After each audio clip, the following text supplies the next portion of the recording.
என்னைய கூப்பிட்டு போக ஒரு ஆள் இல்லை சினிமாவில். ம். ஸோ நான் அப்படி தான் அவரை பார்க்குறேன் இதுக்கப்புறம். ஏன்னா என்னை ஃபஸ்ட்டு எந்த ஒரு கேள்வியுமே கேட்காம செலக்ட் பண்ணவர். ஓகே.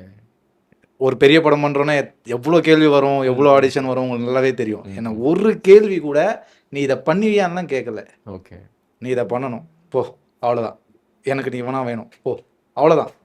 அப்படி என்னை நம்பிக்கை வச்சு என்னை படத்துக்குள்ளே கொண்டு வந்திருக்காரு. மிகப்பெரிய மரியாதை இருக்குது மாஸ்டர். ஏன்னா நான் மணிகண்டன் சார் இருக்கார் காக்கா முட்டையில், அவர், அதுக்கப்புறம் சமுத்திரக்கனி அப்பா, அதுக்கப்புறம் இண்டஸ்ட்ரியில் நான் ஒருத்தரை ரொம்ப மதிக்கிறேன் அப்படின்னா மாஸ்டர் மட்டும்தான். ஏன்னா அது அதான் சொல்ல சில விஷயங்கள் வந்து அது வார்த்தையால் சொல்ல முடியல. எனக்கு அவ்வளோ வலி இருக்குது. அந்த வலியை வந்து இவர் தான் புரிஞ்சிருக்காரு. ஆனால் அந்த இன்டர்வியூ நான் எப்பயோ கொடுத்தது.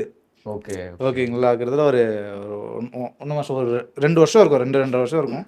ஸோ அப்போது எத்தனை பேர் பார்த்துருப்பாங்க, எத்தனை பேருக்கு புரிஞ்சிருக்கு, அது வந்து புரிஞ்சிருக்குன்னு தெரில. அது மாஸ்டருக்கு புரிஞ்சிருக்குன்னும் போது ஸோ கனெக்ட் ஆகிருக்கு ஏதோ ஒன்று. ஸோ அதனாலே மாஸ்டர் நான் பயங்கரமாக ரெஸ்பெக்ட் பண்ணுறேன். இன்னொன்று நான் அது பர்சனல் விஷயம் அதை நான் சொல்லுவேன். ஏன்னா நார்த் மெட்ராஸ் அப்படின்ட்டு ஒரு பையன் அங்கேருந்து வரானா, நான் நிறையா ஆடிஷன் போயிருக்கேன் பிரதர். என்னை வந்து இந்த படத்துக்குன்னு கூப்பிடுவாங்க. ஸோ அந்த படத்தை பற்றி பேசுவாங்க.